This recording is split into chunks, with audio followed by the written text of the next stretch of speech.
মুসলমান বাবারা ভাইয়েরা আমার, উকবা কাফের কিন্তু মানুষকে দাওয়াত দিয়া খাওয়ায়। দাওয়াত দিয়া খাওয়ানো খারাপ কাজ না, ভালো কাজ। আপনার আমার নবী বলে একটা কত বড় ভালো কাজ জানো? এই বরুড়া এলাকার মুসলমান মানুষকে খাওয়ানো কত দামি আমল। নবী বলেন এমন তিনটা আমলের সমন্বয় যে ঘটাতে পারবে ফালতাদখুলুল জান্নাতা বিসালাম। এমন তিনটা ভালো কাজ আছে, তিনটা ভালো কাজের সমন্বয় যার জীবনে ঘটে যাবে, আল্লাহর নবী বলে সে নিরাপদে জান্নাতের মেহমান, নিরাপদে জান্নাতি। জোরে বলেন সুবহানাল্লাহ। নবী বলে নিরাপদে জান্নাতের ভেতর ঢুকে যাও। এক নম্বর নবী কই আফসুস সালাম, বেশি বেশি সালাম দাও, সালামের প্রচলন ঘটাও। আফসুস সালাম, মানুষকে বেশি থেকে বেশি সালাম দাও। সালাম, জোরে বলেন কি? সালাম কিভাবে দিতে হয় বলেন না? আসসালামু আলাইকুম ওয়া রাহমাতুল্লাহ, অন্তত আসসালামু আলাইকুম। এর জবাব হবে সুন্নত তরিকায় ওয়া আলাইকুমুস সালাম। ওয়া আলাইকুম সালাম না, ওয়া আলাইকুমুস সালাম। মনে থাকবে?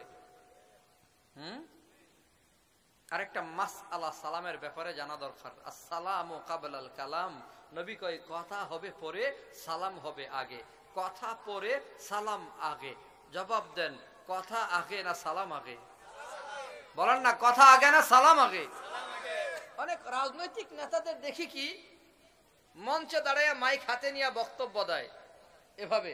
সুসন্ডা আব্দুল গফুর তালিমুল কোরআন মাদ্রাসার আজকের বার্ষিক সভায় সম্মানিত সভাপতি, প্রধান অতিথি, আমন্ত্রিত অতিথি বৃন্দ, প্রধান আলোচক, বক্তা, সামনে বসা মুরব্বী যুবক ভাইয়েরা, পর্দার আড়ালের মা ও বোনেরা, আপনারা সকলে আমার অন্তঃস্থল থেকে সালাম গ্রহণ করুন। আসসালামু আলাইকুম ওয়া রাহমাতুল্লাহ। আগে এক পারা খতম কইরা এরপরে সালাম। আসেনি? সুন্নত এইটা নাকি কথার আগে সালাম? শুরুতেই সালাম হবে আসসালামু আলাইকুম। বলেন আসসালামু আলাইকুম। এই আগে সালাম নিয়ে যে কি ভেজাল সমাজে।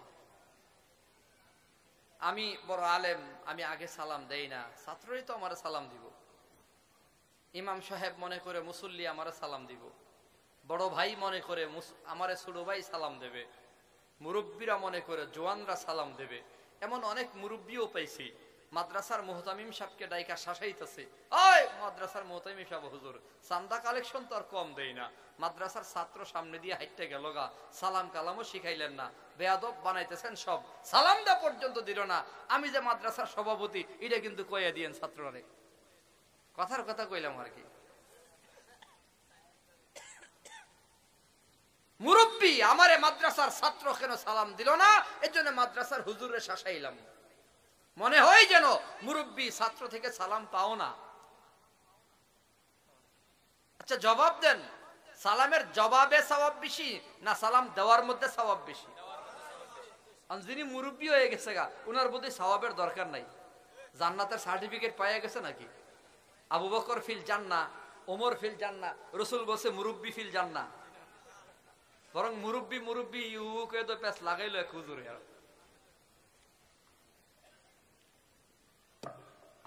বেজার হয়েন না বাবারা, এই যে একটা ইগো প্রবলেম, যে আমি বড়, আমি মুরব্বী, আমি আলেম, আমি পীর, আমি শাইখুল হাদিস, হ্যাঁ আমি একজন বুজুর্গ, আমি জিকির বলা, পাখরি বলা, তাহাজ্জুদ পড়ি, তসবিহ হাতে নিয়ে রাস্তায় ঘুরি, তসবিহ টানি, মানুষ সামনে দিয়ে জায়গা, আমি কাউরে সালাম দেয় না, মানে আমি জান্নাত থেকে আপনাদেরকে দেখার জন্য আসছি। এই যে ইগো প্রবলেম যার ভেতরে আছে, অহংকার যার দিলের ভেতরে আছে, আল্লাহর কসম করে বলি তার পাখরি যত বড় হোক না কেন, তসবিহ যত বড় হোক না কেন, তার আমল যত বেশি হোক না কেন, যাররা পরিমাণ অহংকার দিলের ভেতরে থাকলে সে জাহান্নামে যাবেই যাবে। শুধু অহংকারটাকে মিটানোর জন্য আল্লাহ তাকে জান্নাত দেবে। এই ইগো প্রবলেমের কারণে আমরা আগে সালাম দিতে পারি না, সালাম দেওয়ার অভ্যাস আমাদের হারিয়ে গেছে। বেজার হচ্ছেন? আপনারা বলেন আমার নবীর চেয়ে বড় বুজুর্গ আর কেউ আছে? নবীর চেয়ে বড় আলেম আর কেউ আছে? নবীর চেয়ে বড় পীর আর কেউ আছে? সেই নবী আম্মা জান আয়েশা সিদ্দিকার বয়স তো নবী যখন 63 বছর, নবীর 63 বছর বয়স, আয়েশা সিদ্দিকার বয়স হলো 18। আচ্ছা বলেন মুরব্বী কি নবী না আয়েশা? বয়স কার বেশি, আয়েশার না নবীর? 63 বছরের হিসাব করলে বুড়া মানুষ, আর 18 বছরের হিসাব করলে বাচ্চা মেয়ে যুবতী। আম্মা জান আয়েশা সিদ্দিকা রাদিয়াল্লাহু তাআলা আনহা বলে, নবী যতবার ঘরে আসতেন কোনবার সালাম না দিয়ে ঘরে প্রবেশ করতেন না। সুবহানাল্লাহ, জোরে কর না। আগে সালাম দিয়া পরে ঘরে আসতেন। 80 বছর বয়স, 70 বছর হইছে বিয়ে করছে, সংসার। চাচারে যদি জিজ্ঞাসা করি, চাচা সালাম কালাম চালু আসেনি? চাচার জবাব হইল, বিয়া কি আমি বইছি না করছি, তাই রে আমি সালাম দিব? বউরে সালাম দেওয়ার অভ্যাস আমাদের নাই। আমার কথাই বলি, আমার নাই। আমরা বউরে সালাম দেই না ঘরে ঢোকার আগে। কি বাস্তব না বাস্তব? দরজায় নক করছি, দরজায় নক করার পরেই তো সালাম দেওয়া দরকার ছিল, আসসালামু আলাইকুম ওয়া রাহমাতুল্লাহি ওয়া বারাকাতুহু। অন্তত আসসালামু আলাইকুম যদি আমি আমার বিবিরে বলি, আমার বিবি বলবে ওয়া আলাইকুমুস সালাম ওয়া রাহমাতুল্লাহ। অর্থ কি দাঁড়ালো? আমি বিবিরে বললাম তোমার উপর শান্তি বর্ষিত হোক, আমার বিবি আমারে বলল আপনার উপর শান্তি রহমত বরকত বর্ষিত হোক। স্বামী তার বিবির উপর রহমতের দোয়া করে, স্ত্রী তার স্বামীর জন্য রহমত বরকত আল্লাহর কাছ থেকে তার রহমত বরকতের দোয়া করে, শান্তির দোয়া করে। স্বামী আর স্ত্রী একে অপরকে দোয়া করে, বাবা ছেলে একে অপরকে দোয়া করে, নাতি আর দাদা একে অপরকে শান্তির দোয়া করে। এক মুসলমান আর এক মুসলমানকে শান্তির দোয়া যদি চালু থাকে, তো বড়ুরার মানুষ শান্তিতে থাকবে না তো কে শান্তিতে থাকবে? শান্তির দোয়াই হলো সালাম। যে এলাকায় সালাম আছে ওই এলাকায় শান্তি আছে, যে এলাকায় সালাম নাই ওই এলাকায় শান্তি নাই। সব গজব। আজকে তো যে গজব, এই গজবের মূল কারণ হলো সালামের বড় অভাব। কথা কোন ঠিক কিনা? আজকের থেকে আমরা যে কয়জন এখানে বসছি, আমরা ওয়াদা করতে পারি কিনা যে আজকের থেকে আমি আগে সালাম দেবো? কারা কারা ওয়াদা করবেন? আগে দেবো ইনশাল্লাহ। দরকার দুইজনে হমানে দিয়ালাম, আবার দুইজনে সালামের জবাবও দিয়ালাম। এমন হয় না অনেক সময়? একসাথে হয়ে গেছে। আবু বকর ফিল জান্নাহ, শুধুমাত্র আবু বকর জান্নাতি বিষয়টা এমন নয়। নবী বলেন আমার উম্মতের ভেতরে, কুল কায়নাতের ভেতরে যত উম্মত আসবে, আদম নবীর উম্মত একেবারে ঈসা নবী পর্যন্ত, আপনার আমার নবী পর্যন্ত, কিয়ামত পর্যন্ত যত উম্মত আসবে, উম্মতের ভেতরে সর্বপ্রথম আবু বকর জান্নাতে যাবে রাদিয়াল্লাহু আনহু। জান্নাতের 8টা দরজা খোলা থাকবে, সব দরজা আবু বকরকে আহলান সাহলান বলে ডাকতে থাকবে। সব দরজা আবু বকরকে গ্রহণ করার জন্য প্রত্যেকটা দরজা দরখাস্ত করবে, ফরিয়াদ করবে। জোরে কোন সুবহানাল্লাহ। সেই আবু বকর রাস্তা দিয়ে হাঁটে, ওমর রাস্তার 3 রাস্তার মোড়ে দাঁড়ায় রয়েছে, অথবা রাস্তার মোড়ে দাঁড়ায় রয়েছে। আবু বকর আসতেছে, খলিফাতুল মুসলিমিন ওমর রাদিয়াল্লাহু আনহু তিনি মনে মনে ভাবে আজকে একটা সুযোগ পাইছি, একটা নেক আমল আবু বকর আগে করুম। এই রইল কোনো আমল আবু বকর আগে করতে পারি না, আজকে সালাম নামের আমলটা আগে কইরালাম। এই মনে করেন দাঁড়ায় রয়েছে। আবু বকর আসতেছে আসতেছে আসতেছে, হযরত ওমর মনে মনে কয় আর একটু কাছে আয়ো, এত দূরে থাকলে জুরে সালাম দিলে বেয়াদবি হয়, সালামটা তো আদবের সাথে দেওয়ান লাগবো। আর একটু কাছে আয়ুক ভাবতে ভাবতে হঠাৎ করে আবু বকর সালাম দিয়া লাইছে, আসসালামু আলাইকুম ইয়া আখি ওমর কাইফা হালুক। হঠাৎ করে ওমরের কানে আওয়াজ, ভাই আবু বকর সালাম আগে দিয়া লাইছে। সুবহানাল্লাহ বলেন। ভাই রে, ভাবছিলাম আজকে তোমার আগে একটা আমল করবো, আজকেও পারি নাই। তোমার আগে জান্নাতে যাওয়ার সুযোগ কারো নাই। জোরে কোন সুবহানাল্লাহ। জান্নাতের এত বড় উঁচা মেহমান আগে সালাম দিত,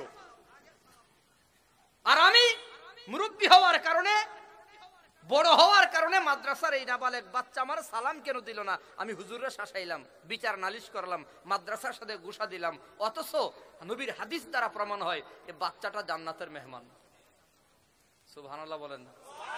তার বয়স যতক্ষণ না 12 হবে, যতক্ষণ না সে বালেগ হবে, ততক্ষণ সে জান্নাতের মেহমান।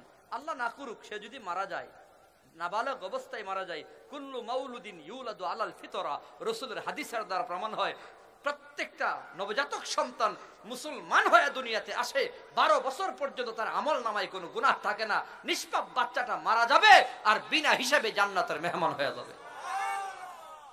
যে ছাত্রের ব্যাপারে আমি বিচার দিলাম, এই ছাত্র হইলো জান্নাতি, আমি তো জাহান্নামের আগুন হয়ে রইছি। সালাম আমি আগে দেওয়া দরকার, আগে না দিয়া বরং আরো বেয়াদবি করলাম, বিচার দিলাম। এমন কিছু মানসিক রোগ আমাদের আছে না নাই?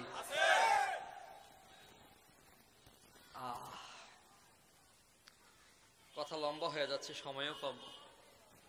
তাহলে বলতেছিলাম, রসুল বলে আফসুস সালাম, বেশি বেশি সালাম দিও। আল্লাহর নবী বলে বেশি বেশি সালাম। এরপর নবী বলে ওয়া আতইমুত তুআম, মানুষের খাওয়ায়ও, সাধ্যমতো খাওয়াও, যার যেমন তৌফিক আছে তৌফিক অনুযায়ী খাওয়াও। চা খাওয়ায়া দাও, পান খাওয়ায়া দাও, যতটুকু সম্ভব মানুষের খাওয়ান। রাসূল বলে ওয়াসাল্লু বিল্লাইলি ওয়ান নাসু নিয়াম, মানুষ যখন ঘুমায়া যায়, রাতের নামাজে দাঁড়ায়া যায়, অর্থাৎ 3 আমল যার হয়ে যাবে। 1 নম্বর সালাম, 2 নম্বর তাআম, 3 নম্বর কিয়ামুল লাইল, সালাতুল লাইল, তাহাজ্জুদের নামাজ যার হয়ে যাবে। নবী বলে ফালতাদখুলুল জান্নাতা বিসালাম, 3 আমল যার হয়ে যাবে সে নিরাপদে জান্নাতের মেহমান।